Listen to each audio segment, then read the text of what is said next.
Bismillahirrahmanirrahim. Assalamu alaikum students. I hope you are all fine and taking care of yourself and your family members by staying at home. Today we will start the next chapter of physics, chapter number 4, turning effect of forces. In this chapter we will learn about another effect of forces, that is the turning effect. The force can also change the dimension or direction of the moving object or an object which is at rest. So let's start our today's topic like and unlike parallel forces. हम अक्सर जो है वो किसी street में से गुजर रहे होते हैं और हमें नज़र आती है एक बस जो कि मड में स्टक हुई हुई होती है, और हम देखते हैं कि बहुत सारे लोग उसे पीछे से पुश कर रहे हैं ताकि उसको स्टार्ट कर सकें. वो सब लोग पीछे से पुश जब उसको करते हैं तो वो सब एक ही डायरेक्शन में उस पर फोर्स अप्लाई कर रहे होते हैं, और उन सारी फोर्सेस का सम नेट फोर्स जो है वो उस पर अप्लाई हो रहा होता है, जिसकी वैल्यू इतनी होती है कि वो इतने बड़े मैसिव चीज़ को, बस को मूव करवा सके. अब जो सब लोग, सारी फोर्सेस जो है वो एक ही डायरेक्शन में अप्लाई हो रही होती हैं और एक दूसरे के पैरेलल होती है. हर पर्सन जो फोर्स अप्लाई कर रहा होता है इंडिविजुअली, उन सारी फोर्सेस की अगर हम वेक्टर से उनको रिप्रेजेंट करें तो उनकी डायरेक्शन सेम होगी. जैसे आपको फिगर 4.3 में दिखाया गया है, weight of each Apple is in downward direction and the vector shown the vectors are showing the direction of this force weight. हर जो एप्पल का है वेट डाउनवर्ड डायरेक्शन में है और उसको वेक्टर से शो किया गया है, और इसका कलेक्टिव जब हम इसका रिजल्टेंट वेक्टर लेंगे तो वो एक फोर्स आएगी जो कि इस पूरे बैग का वेट आपको बताएगी. तो लाइक फोर्सेस की डेफिनेशन आपको पिंक बॉक्स में गिवन है. Like parallel forces are the forces that are parallel to each other and have the same direction. उसके बाद आगे बात अनलाइक पैरेलल फोर्सेस की. आप फिगर देखिए, फिगर 4.4 में ए जो डायग्राम है, इसमें एक एप्पल को सस्पेंड किया गया है स्ट्रिंग से, और स्ट्रिंग जो है वो उसके वेट की वजह से स्ट्रेच्ड हुआ है. जो फोर्स उस पे एक्ट, जो फोर्सेस इस एप्पल पे एक्ट कर रही हैं उनमें से एक फोर्स है वेट की फोर्स जो कि है डाउनवर्ड डायरेक्शन में है, वर्टिकली डाउनवर्ड डायरेक्शन में है, और एक फोर्स टेंशन की फोर्स है अपवर्ड जो कि स्ट्रिंग के खिंचाव की वजह से उस पर अप्लाई हो रही है. ये दोनों फोर्सेस एक दूसरे के पैरेलल हैं लेकिन अपोजिट डायरेक्शन में हैं, तो हम कहते हैं कि ये these are called unlike parallel forces.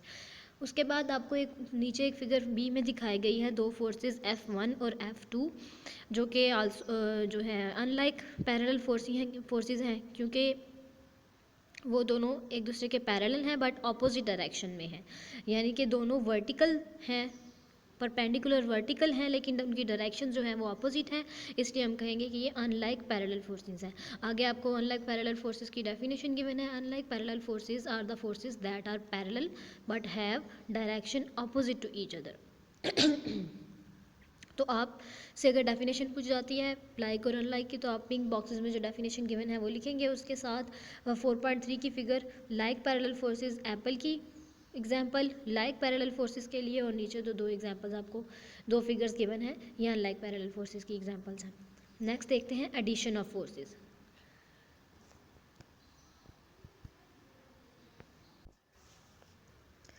Force जो है एक वेक्टर क्वांटिटी है और इसकी मैग्नीट्यूड और डायरेक्शन दोनों चाहिए होती हैं इसको कम्प्लीटली डिस्क्राइब करने के लिए. इसलिए इसको हम अर्थमेटिक, सिंपल अर्थमेटिक रूल से ऐड नहीं कर सकते जो हम सिंपल मैथ्स में यूज़ करते हैं, एडिशन, मल्टीप्लिकेशन. ये रूल्स वेक्टर्स के लिए नहीं यूज़ कर सकते, बल्कि ये स्केलर के लिए यूज़ हैं. रूल्स हैं जो हम स्केलर को ऐड करने के लिए यूज़ करते हैं. वेक्टर के लिए एक अलग मेथड यूज़ किया जाता है जिसको हम आगे पढ़ते हैं.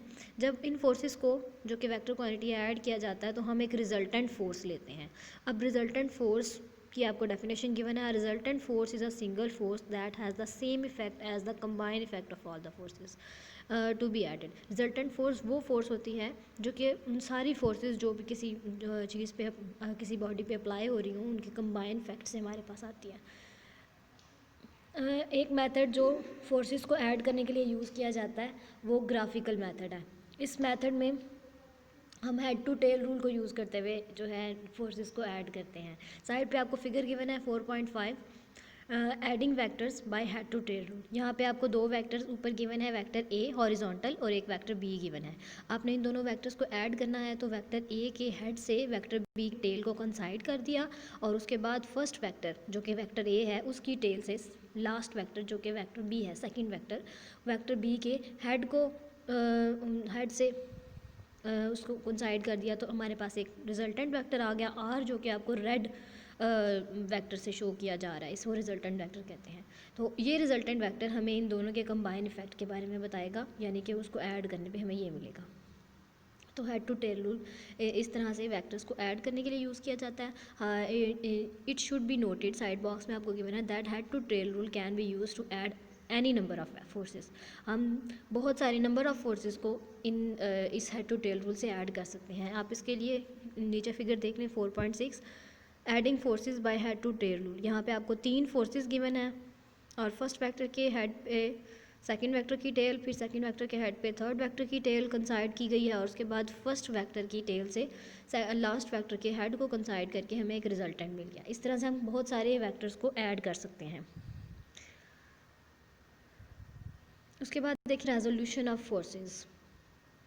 रेजोल्यूशन ऑफ फोर्सेस को वो प्रोसेस जिसमें हम वेक्टर क्वांटिटी को उसके कंपोनेंट में स्प्लिट कर सकते हैं, डिवाइड कर सकते हैं, उसको हम कहते हैं रेजोल्यूशन ऑफ फोर्सेस। अगर एक फोर्स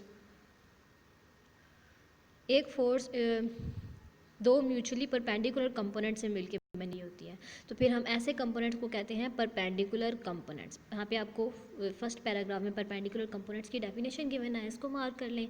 उसके बाद नीचे रेजोल्यूशन ऑफ फोर्स की पिंक बॉक्स में डेफिनेशन गिवन है, इन दोनों डेफिनेशंस को आप लर्न कर लेंगे अच्छी तरह से। अब रिजॉल्व कैसे करते हैं हम फोर्स को, ये देखने के लिए साइड पर आपको डायग्राम गिवन है 4.7 रेजोल्यूशन ऑफ फोर्सेस।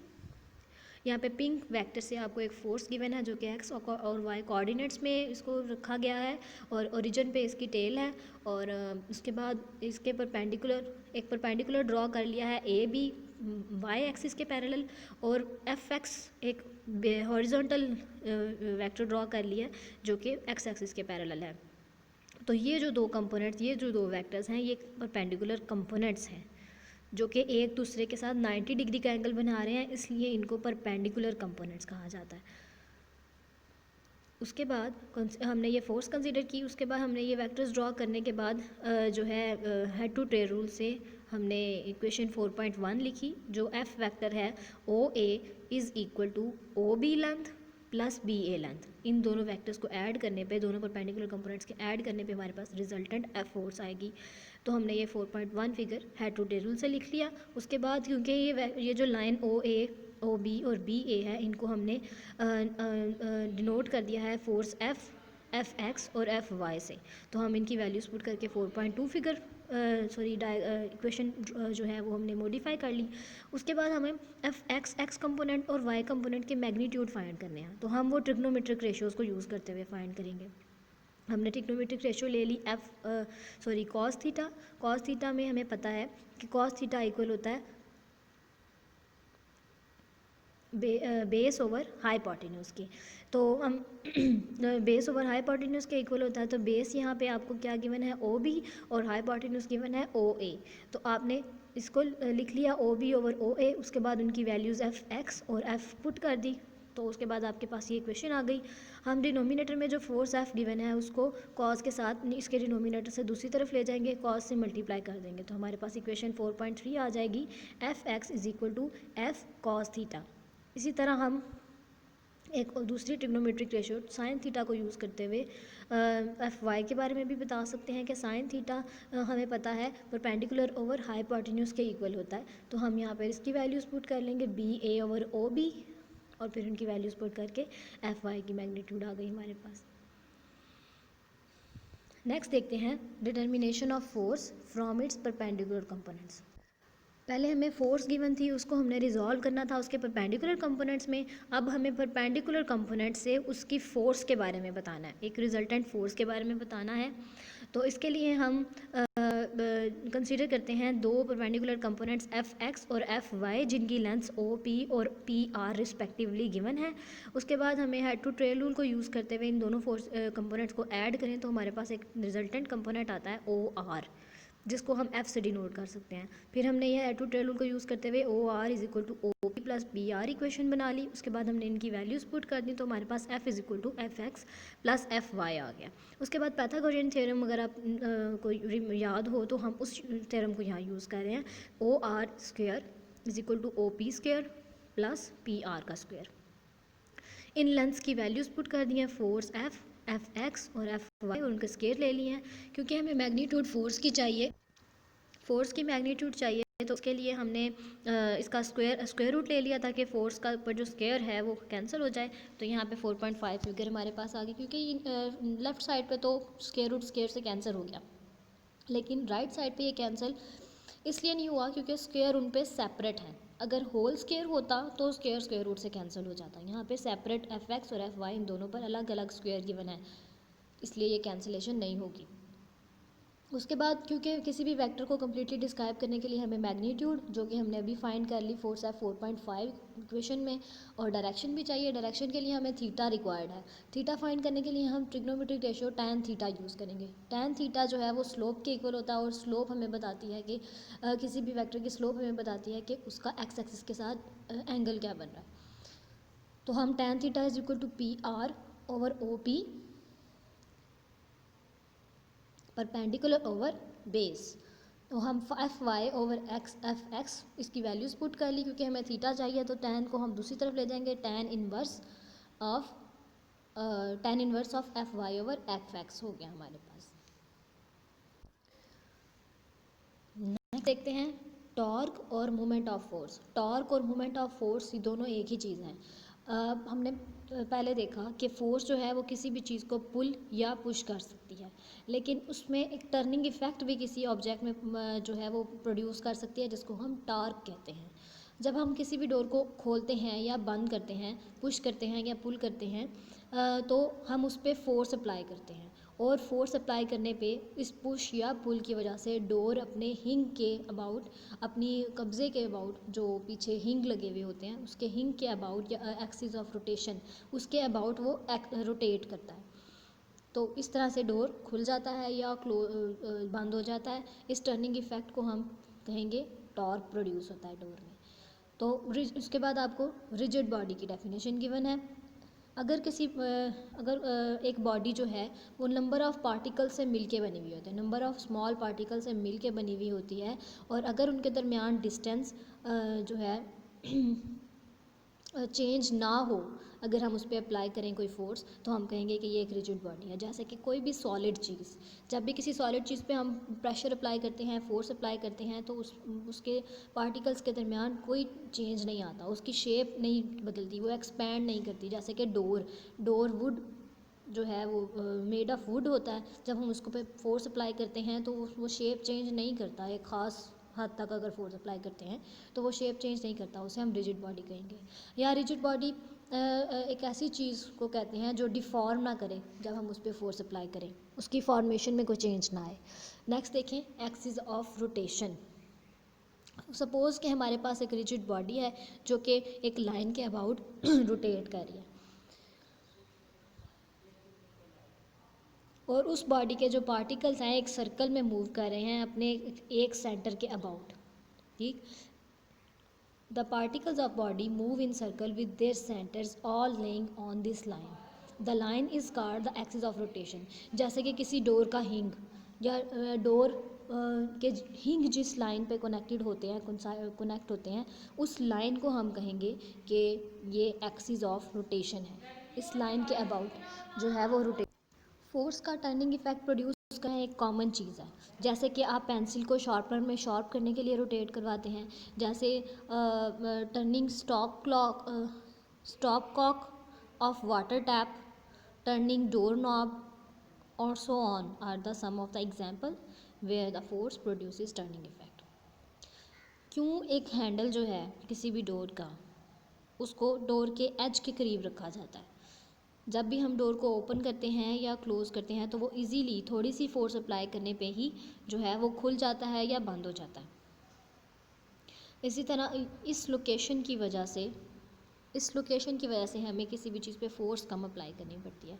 अगर सपोज़ आपने डोर को खोलने के लिए नॉब के अलावा उसके सेंटर पे फ़ोर्स अप्लाई करें डोर को ओपन करने के लिए, या उसके एक्सिस ऑफ रोटेशन के करीब थोड़े से फ़ोर्स अप्लाई करें उसको खोलने के लिए, तो आपको बहुत ज़्यादा फ़ोर्स लगानी पड़ेगी बनिस्बत उस पॉइंट पे जहाँ पे इसका नॉब लगा हुआ होता है। अगर आप नॉब से पकड़ के खोलते या बंद करते हैं तो आपको कम फोर्स अप्लाई करनी पड़ती है, लेकिन आप दूर से अगर करें तो आपको ज़्यादा फोर्स अप्लाई करते हैं। इसलिए ये इम्पॉर्टेंट ज़रूरी है कि आप line of action of force का पता होना ज़रूरी है। हम कुछ फैक्टर्स जो हैं स्टडी करते हैं टॉर्क के लिए, देखते हैं कि टॉर्क या मूवमेंट ऑफ फोर्स किन चीज़ों पे डिपेंड करता है। हम देखते हैं फिगर 4.11 में। It is easy to tighten a nut using a spanner of long arm than a spanner of shorter arm. एक लंबे बाजू वाला एक लॉन्ग आर्म वाला स्पैनर यूज़ करके किसी नट को खोलना या जो है वो बंद करना आसान होता है, जबकि एक शॉर्टर मूवमेंट आर्म एक शॉर्टर आर्म वाला यूज़ करने पे ये इसलिए होता है कि टर्निंग इफ़ेक्ट जो है फोर्स का टर्निंग इफ़ेक्ट इन दोनों केसेस में मुख्तलिफ है। जो लॉन्गर आर्म वाला स्पैनर है उसमें जो फोर्स अप्लाई करनी पड़ेगी